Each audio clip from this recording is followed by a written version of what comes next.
കഴിഞ്ഞ മാസം ലൂർദിൻ്റെ പ്രശാന്ത സുന്ദരമായ സ്ഥലത്തൂടെ പോകുവാനായിട്ട് ദൈവം അനുവദിച്ചു. ആ ലൂർദിലൂടെ പോയപ്പോൾ മനസ്സ് എത്രയോ ശാന്തമായിരുന്നു, എത്രയോ സന്തോഷം നിറഞ്ഞതായിരുന്നു. ഇത് നമ്മുടെ ലൂർദിൻ്റെ ആ പള്ളിയിലോട്ട് പോകുന്ന ലൂർദിൻ്റെ ആ പള്ളിയാണ്. ആ പള്ളി ഒരു ഇച്ചിരി കയറ്റത്തിലാണ്, ഒരു മല പോലെയാണ്. അപ്പോൾ ആ അവിടെ നിന്ന് ആ വലിയ പള്ളി, ഒരു കത്തീഡ്രൽ പള്ളിയാണ്. ആ പള്ളിയിൽ നിന്ന് നോക്കിയാൽ നമുക്ക് ലൂർദിൻ്റെ പ്രശാന്ത സുന്ദരമായ ആ പ്രദേശം മുഴുവൻ നമുക്ക് കാണാൻ പറ്റും. ഇത് അവിടെ നിന്ന് ആ പള്ളിയുടെ, കത്തീഡ്രൽ പള്ളിയുടെ അവിടെ നിന്ന് എടുത്ത ഫോട്ടോയാണ്. വളരെ മനോഹരമായിട്ടാണ് ആ പ്രദേശം നമുക്ക് കാണാൻ പറ്റുന്നത്. ഇത് ആ കത്തീഡ്രൽ പള്ളിയാണ്. കത്തീഡ്രൽ പള്ളിയിൽ അവിടെ നിന്ന് ഫിലിപ്പീൻസിൽ നിന്ന് വന്ന ബിഷപ്പും ഒരു 10-12 അച്ഛന്മാരുടെ ഒരു സംഗമം ഉണ്ടായിരുന്നു. അവരവിടെ കുർബാന ചൊല്ലി. ആ ഒരു കുർബാനയിൽ, ആ ബിഷപ്പിൻ്റെ കുർബാനയിൽ ഞങ്ങൾക്കും പങ്കുചേരാനായിട്ട് സാധിച്ചു. അപ്പം ഈ കത്തീഡ്രൽ പള്ളിയുടെ ഈ സൈഡിൽ ഒരു ചാപ്പലുണ്ട്. ആ ചാപ്പലിൻ്റെ അടുത്തിരുന്ന് ശാന്തമായിട്ടിരുന്ന് പ്രാർത്ഥിക്കാനായിട്ട്, ആ ചാപ്പലിലാണ് സെയിൻറ്റ് ബെനഡിക്റ്റായ്ക്ക് പ്രത്യക്ഷപ്പെട്ടു എന്ന് പറയുന്നത് മാതാവ്.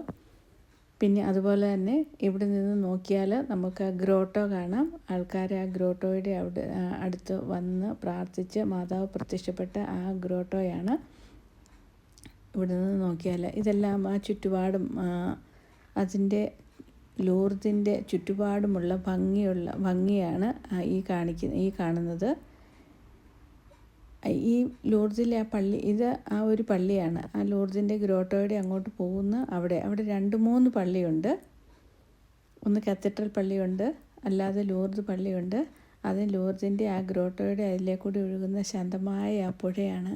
ആ പുഴയും ആ പള്ളിയും അതിൻ്റെ പ്രശാന്ത സുന്ദരമായ ആ സ്ഥലവും ഒക്കെ കാണുമ്പോൾ മനസ്സൊത്തിരിമേറെ നമുക്ക് ശാന്തവും സന്തോഷവും ഒരു സമാധാനവും നിറയുന്നതാണ് ലൂർദിൻ്റെ ആ ഭംഗി എന്ന് പറയുന്നത്. ഇത് ആ കാണുന്നത് അവിടെ ഒരു ഗ്രോട്ടോയുണ്ട്. ആ ഗ്രോട്ടോയിലാണ് ആൾക്കാർ വരുന്നു, തിരി കത്തിക്കുന്നു. തിരി കത്തിച്ച് പ്രാർത്ഥിച്ച് മനസ്സും എല്ലാം ശാന്തമായി സായുജ്യമടഞ്ഞ് തിരിച്ചു പോകുന്നത്. ഞങ്ങൾക്കും അവിടെ നിന്ന് ആ ഫോട്ടോയൊക്കെ എടുക്കാനായിട്ട് സാധിച്ചപ്പോഴുള്ള ആ ഒരു സന്തോഷം, അത് ശരിക്കും അതൊരു ഭാഗ്യം തന്നെയാണ്.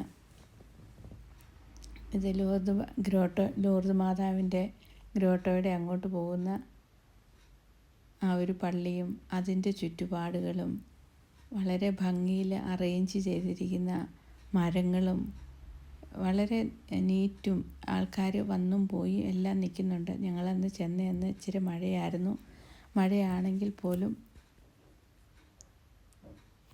അവിടെ കാണാനും അവിടെ നിന്ന് ഫോട്ടോ എടുക്കാനും ഒക്കെ ആയിട്ട് ഒത്തിരിയേറെ സന്തോഷം നിറഞ്ഞൊരു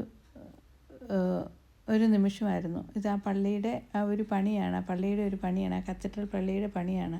ഈ ഒരു പള്ളി എന്ന് പറഞ്ഞാൽ ഇവിടെ 2-3 പള്ളികളാണ്. എനിക്ക് തന്നെ അറിയത്തില്ല, അവിടെ 2-3 പള്ളികളുണ്ട്. കയറി ചെല്ലുന്നിടത്തുണ്ട്. അത് കഴിഞ്ഞ് കത്തീഡ്രൽ പള്ളി, അത് കഴിഞ്ഞ് അങ്ങോട്ട് ചെല്ലുമ്പോഴത്തേക്കും സെയിൻറ്റ് പയസിൻ്റെ ഒരു പള്ളി. ഈ പള്ളി, ഈ കാണുന്ന ഈ സ്ഥലത്ത് തന്നെയുണ്ട് 2-3 പള്ളികൾ. അതിനിടയിലുള്ള ചാപ്പലുകൾ. സെയിൻറ്റ് ബെനഡിക്റ്റ മാതാവ് സെയിൻറ്റ് ബെനഡിക്റ്റായ്ക്ക് പ്രത്യക്ഷപ്പെട്ട ആ ഒരു ചാപ്പലാക്കി തീർത്തിരിക്കുന്നത്. അതുപോലെ തന്നെ അവിടുത്തെ ആ ഗ്രോട്ടോയിലും മാതാവ് പ്രത്യക്ഷപ്പെട്ട ആ ഗ്രോട്ടോയുടെ അവിടെയാണ്. ആ ഗ്രോട്ടോ വരുന്നുണ്ട്. ഗ്രോട്ടോയുടെ അവിടെ ഇങ്ങനെ വെള്ളം ഇങ്ങനെ സദാ ഇങ്ങനെ ഒഴുകിക്കൊണ്ടിരിക്കുകയാണ് എപ്പോഴും. ആ ഒരു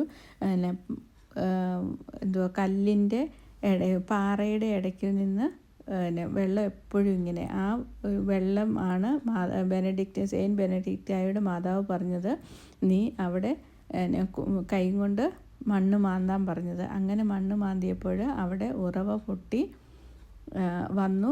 ആ വെള്ളം, അന്ന് കണ്ട വെള്ളം ഇന്നും നിലയ്ക്കാതെ അതേപോലെ, എന്നാൽ കൂടുതലുമില്ല കുറവുമില്ല, ഒരു കുറവുമില്ലാതെ ആ വെള്ളം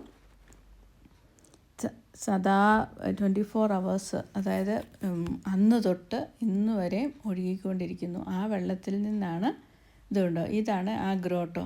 ആ ഗ്രോട്ടോയിൽ ആൾക്കാർ വന്ന് പ്രാർത്ഥിക്കുന്നതാണ്.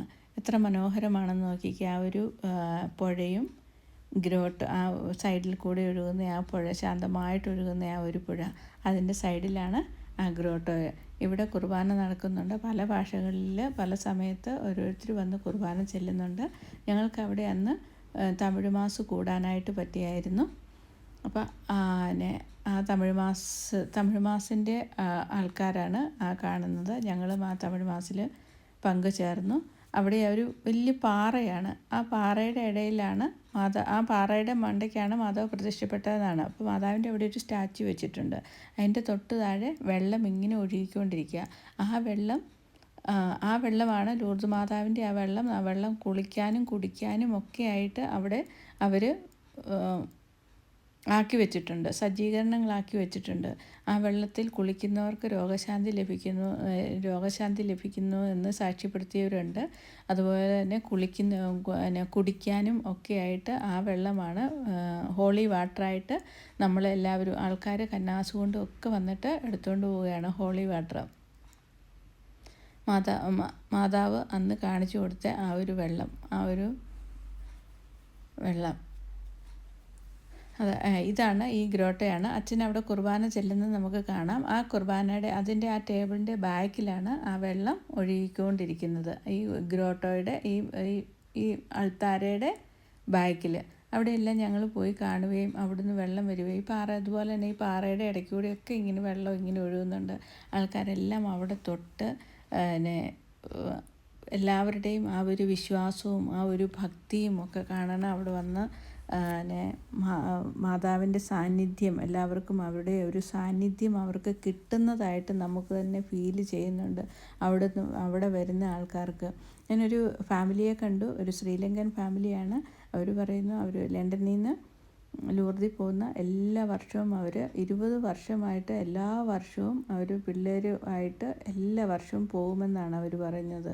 ലൂർദിൽ ഫാമിലിയായിട്ട് പിള്ളേർക്ക് 10-23 വയസ്സായി അന്ന് തൊട്ട് അവർ പിള്ളേരുമായിട്ട് എല്ലാ വർഷവും ലൂർദ് വിസിറ്റ് ചെയ്യും, വർഷത്തിലൊരിക്കൽ. അങ്ങനെ അതുപോലെ അവിടെ ആ പ്രദേശം, ലൂർദിൻ്റെ ഈ പ്രദേശം എന്ന് പറഞ്ഞാൽ ഇതാണ് ആ ഗ്രോട്ടോ. ലൂർദിൻ്റെ ആ പ്രദേശം കാടും കുന്നും മലയുമുള്ള പ്രദേശമായിരുന്നു. ഇപ്പം നമ്മുടെ ഭാഷയിൽ പറഞ്ഞാൽ സെയിൻറ്റ് ബെനഡിക്റ്റും